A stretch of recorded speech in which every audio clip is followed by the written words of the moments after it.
This is how to draw a human eye. Step 1.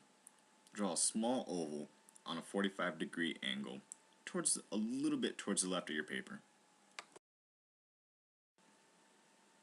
Step 2. Now we're going to make a larger circle using the outer edge of our oval. Step 3. Now we're going to shade in our pupil, darkest on the bottom right, slowly getting lighter as we go to the upper left. Step 4. Now we're going to create the iris, or the color of the eye.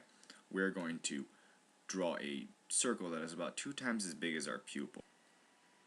On step 5, we're going to use a zigzag pattern that is very tight along our larger circle.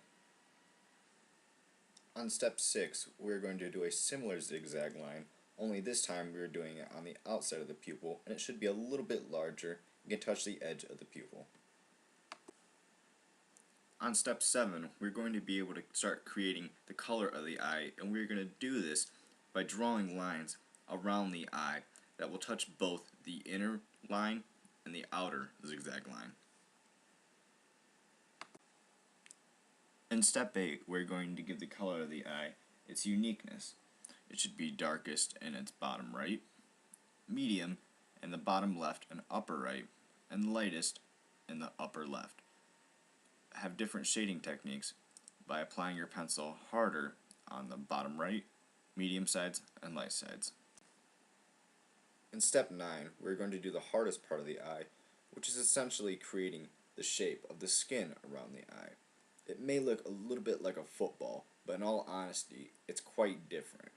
This takes time and practice, and honestly, you just need to look at an eye and try to understand it.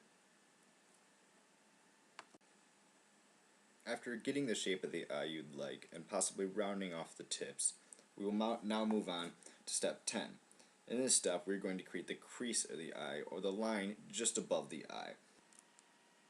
In step 11, we are going to create the eyelashes.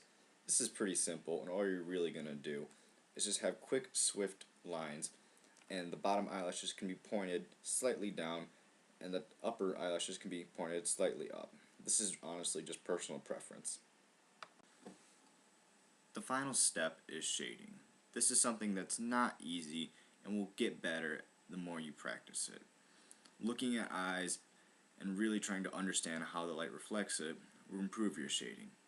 Some good spots that you could possibly shade are in the lower left and the lower right parts of the eye, the pointed tips.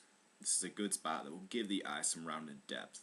Next, you can do it above the eye a tad and below the eye a little bit to give it more depth.